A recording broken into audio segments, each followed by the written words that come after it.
Welcome back in once again, and today lecture we will discuss about core data and how we will implement core data in our application. So friend, before discussion about core data, we will discuss why we use local storage.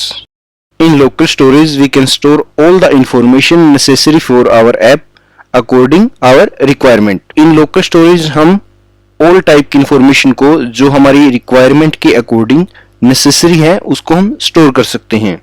In local storage we can access data without internet also. तो जो local storage है, local storage में हम without internet means कि अगर हमारे पास internet नहीं है तब भी हम डाटा को access कर सकते हैं offline and online both mode में. तो first हम discuss करते हैं what is online storage. In this case the app is always connected to the internet and can access data from server or cloud or other internet media. तो online storage का means है friend कि जब भी हम internet से connected हैं तो हम सर्वर से एपीआई के थ्रू या हम क्लाउड से डाटा को एक्सेस कर सकते हैं. The app can access local storage data and can use storage data in offline mode also. तो फ्रेंड जो हमारी लोकल स्टोरेज है, लोकल स्टोरेज को हम online and offline both mode में यूज कर सकते हैं. सपोज हमने ये डायग्राम जो हमें शो हो रहा है, तो इसमें फ्रेंड जो हमारी लोकल स्टोरेज है वो डायरेक्टली हमारे फोन की जो हमारी मेमोरी है उससे कनेक्टेड है. तो अगर हमारे पास इंटरनेट है तो इंटरनेट से फ्रेंड हम क्या कर सकते हैं कि सर्वर या क्लाउड या हमारा अदर जो कोई प्लेटफॉर्म है उससे डाटा को हम एक्सेस कर सकते हैं with the help of the internet. But हम डायरेक्टली भी फोन की स्टोरेज या लोकल स्टोरेज को हम यूज कर सकते हैं, तो उसके लिए हमें कोई इंटरनेट की रिक्वायरमेंट नहीं है. बट अगर हमारे पास इंटरनेट है तब भी हम उसको यूज कर सकते हैं. तो सेकंड फ्रेंड हम यूज करते हैं offline storage. In this case, app is always disconnected to the internet and cannot access data from server or cloud or other internet media. Offline में फ्रेंड क्या होता है कि हमारी जो ऐप है वो टोटली डिस्कनेक्ट होती है इंटरनेट से, बट उस केस में वो ना तो कोई डाटा एक्सेस कर सकती है सर्वर से और ना ही हम किसी क्लाउड या इंटरनेट मीडिया से डाटा को ऐप हमारी एक्सेस कर सकती है. The app can access local storage data and can use storage data in offline mode also. तो अगर हमने अपना लोकली डाटाबेस में डाटा को स्टोर किया है तो उस केस में विदाउट इंटरनेट भी हमारी ऐप डाटा को स्टोरेज से, फोन की जो लोकल स्टोरेज है उससे हम डाटा को एक्सेस कर सकते हैं. तो सपोज फ्रेंड हमारे पास ये डायग्राम हमें शो हो रहा है कि जो हमारी ऐप है वो लोकल स्टोरेज से तो डाटा को एक्सेस कर सकती है ऑफलाइन मोड में, बट वो इंटरनेट को एक्सेस नहीं कर सकती है, ना ही वो सर्वर से एपीआई को एक्सेस कर सकती है, ना ही क्लाउड या अदर प्लेटफॉर्म से डाटा को एक्सेस कर सकती है.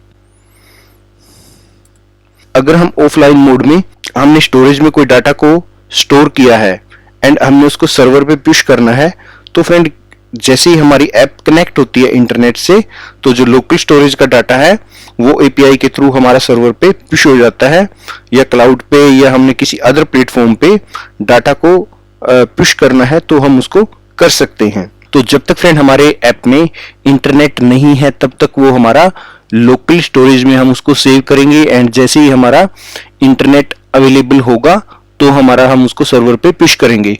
फॉर एग्जाम्पल फ्रेंड जिस टाइप से हम व्हाट्सएप में हम अपने मैसेज को, अगर हमारे पास इंटरनेट नहीं है तो हम अपना मैसेज सेंड कर सकते हैं, बट वो क्या होगा, वो डिलीवर नहीं होगा, बट वो उसकी लोकल स्टोरेज में सेव रहेगा एंड जैसे ही हमारी मोबाइल में इंटरनेट अवेलेबल होगा तो फ्रेंड वो ऑटोमेटिकली हमारा पुश हो जाता है, डिलीवर हो जाता है अदर पर्सन को जिसको भी हमने डिलीवर करना है. तो फ्रेंड जो इस टाइम के बीच में जो हम अपने मैसेज सेंड करते हैं वो हमारे लोकल स्टोरेज में सेव होते हैं. तो इस टाइप से लोकल जो स्टोरेज है वो एक इम्पोर्टेंट रोल प्ले करता है हमारे डेवलपमेंट में. वाइडली यूज जो हमारे वे हैं लोकल स्टोरेज के, तो फर्स्ट फ्रेंड हम यूज करते हैं एनएस यूजर डिफॉल्ट का.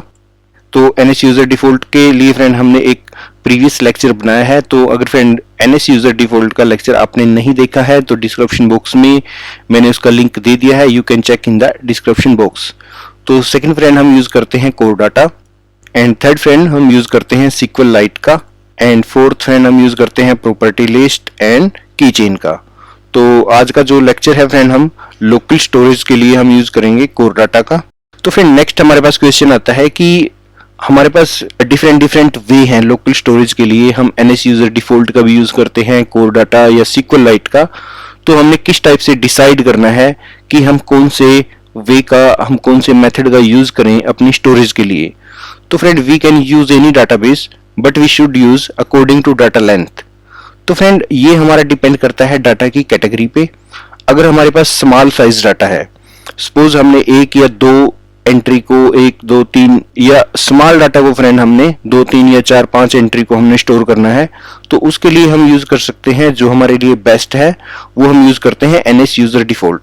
तो फ्रेंड जो NS यूजर डिफॉल्ट है वो हमारा एक लाइट वेट डाटा स्टोरेज है। तो दो तीन एंट्री को स्टोर करने के लिए अगर हम मोस्टली फ्रेंड हम अपने जो लॉगिन टाइम पे हम यूज करते हैं NS यूजर डिफॉल्ट का, बिकॉज हमने उसमें यूजर की जो इंफॉर्मेशन है उसको हम मोस्टली सेव करते हैं। तो वहां पे फ्रेंड हम मोस्टली अपनी ऐप में यूज करते हैं यूजर डिफॉल्ट का। तो वहां पे हम कोर डाटा या SQLite का यूज नहीं करते हैं, बिकॉज अगर हम SQLite का या कोर डाटा का फ्रेंड अपनी दो तीन एंट्री को स्टोर करने के लिए करेंगे तो उससे हमारी जो ऐप की कम्प्लेक्सिटी है वो ज्यादा होगी। तो फ्रेंड हमने ऐप की जो कम्प्लेक्सिटी है उसको इंक्रीज नहीं करना है, उसको हमने डिक्रीज करना है। तो हम जो लिटिल डाटा है वहां पे हमने NS यूजर डिफॉल्ट का यूज करना चाहिए। तो फ्रेंड जो हमारे लिए स्मॉल डाटा है we should use always NS user default. तो फ्रेंड अगर हमने यूज करना है large data set, for example हमने कोई जो API का डाटा है हमारे पास, बिग डाटा API में मोस्टली हम फेच करते हैं सपोज किसी API का डाटा एंड हमारे पास एक लार्ज स्केल पे डाटा है, तो वहां पे फ्रेंड हमारे लिए SQL डाटा या हम कोर डाटा का जो यूज करेंगे वो हमारे लिए बेनिफिशियल होगा। तो वहां पे हमें कोर डाटा या SQLite का ही यूज करना चाहिए, या हमने अदर जो की चेन या प्रॉपर्टी लिस्ट है उसका भी हम यूज कर सकते हैं, बट हम वहां पे NS यूजर डिफॉल्ट का यूज नहीं करेंगे। इस टाइप से फ्रेंड जो डाटा की लेंथ है उसके अकॉर्डिंग ही हम डिसाइड करेंगे कि हमने कौन से मेथड का यूज करना है स्टोरेज के लिए। आज का जो लेक्चर है फ्रेंड हमारा कोर डाटा के लिए। तो core data is a framework sponsored by Apple itself.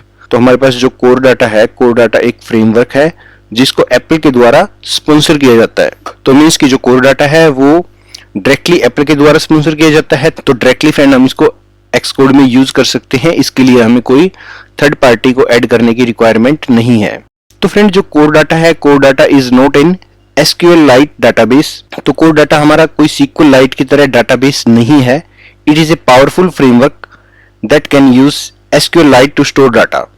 तो ये हमारे पास एक फ्रेमवर्क है जो SQLite का यूज करके डाटा को स्टोर करता है।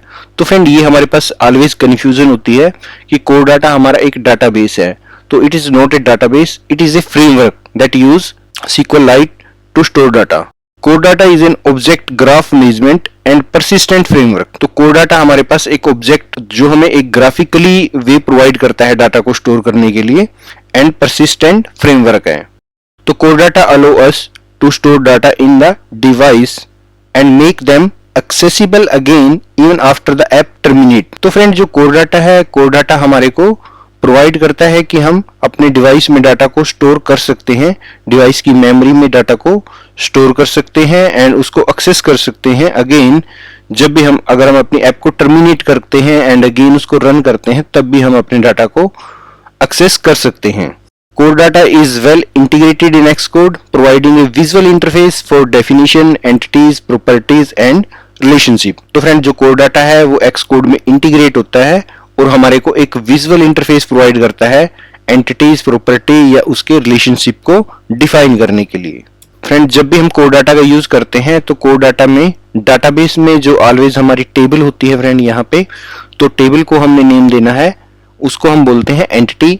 एंड जो टेबल की हमारी प्रॉपर्टीज हैं, सपोज हमने जो नेम्स लिए हैं यहाँ पे नेम, आईडी, एड्रेस, तो इसको फ्रेंड यहाँ पे हम बोलते हैं एट्रीब्यूट। तो कोर डाटा में हम यूज करते हैं एंटिटी एंड एट्रीब्यूट का। तो फ्रेंड प्रैक्टिकल डेमो से चेक करते हैं कि हमने कोर डाटा को किस टाइप से यूज करना है। न्यू एंड फ्रेंड यहाँ पे हमने क्लिक करना है न्यू प्रोजेक्ट एंड यहाँ पे हमने नेक्स्ट करना है। तो फ्रेंड यहाँ पे मैं प्रोजेक्ट का नेम टाइप करता हूँ। तो फ्रेंड यहाँ पे जो कोर डाटा का चेक बॉक्स है उसको हमने यहाँ पे चेक करना है एंड यहाँ पे हमने नेक्स्ट करना है एंड यहाँ पे हम क्रिएट करेंगे न्यू प्रोजेक्ट। तो जैसे फ्रेंड यहाँ पे हम अपना प्रोजेक्ट क्रिएट करते हैं तो फ्रेंड हमने कोर डाटा का जो हमारा चेक बॉक्स है उसको हमने चेक किया है, तो कोर डाटा हमारा ऑटोमेटिकली हमारा ऐप के साथ ही क्रिएट हो जाता है। तो हमें यहाँ पे कोर डाटा का जो ग्राफ है, कोर डाटा का जो मॉडल है वो हमें यहाँ पे शो हो रहा है। तो फ्रेंड यहाँ पे हमने ऐड करनी है एंटिटी। तो जो हमें ये प्लस का निशान यहाँ पे शो हो रहा है, तो हमें क्लिक करना है फ्रेंड ऐड एंटिटी पे। तो जैसे फ्रेंड मैं यहाँ पे ऐड एंटिटी करता हूँ तो हमें यहाँ पे एंटिटी ऐड हो जाती है। तो यहाँ पे फ्रेंड हमने एंटिटी का नेम देना है। सपोज मैं यहाँ पे ऐड करता हूँ स्टूडेंट। एंड फ्रेंड यहाँ पे हमने ऐड करने हैं एट्रीब्यूट। तो जो हमें प्लस का सिंबल यहाँ पे शो हो रहा है, तो यहाँ पे मैंने क्लिक करना है। तो यहाँ पे फ्रेंड हमने एट्रीब्यूट ऐड करना है, जो भी हमने प्रॉपर्टी ऐड करनी है। तो स्टूडेंट फ्रेंड हमारी जो एंटिटी है यहाँ पे, तो उसके जो एट्रीब्यूट है वो हम यहाँ पे ऐड करेंगे। सपोज मैंने यहाँ पे ऐड करना है आईडी। तो इसका हमने यहाँ पे टाइप देना है। तो टाइप में फ्रेंड हम यहाँ पे सपोज ऐड में कर देता हूँ इंटीजर। एंड अगर मुझे और एंटिटी ऐड करनी है तो फ्रेंड मैं सेकंड एट्रीब्यूट यहाँ पे ऐड करता हूँ नेम। एंड यहाँ पे हम इसका जो टाइप है वो मैं ऐड कर देता हूँ स्ट्रिंग सिटी। एंड यहाँ पे हम ऐड करते हैं स्ट्रिंग।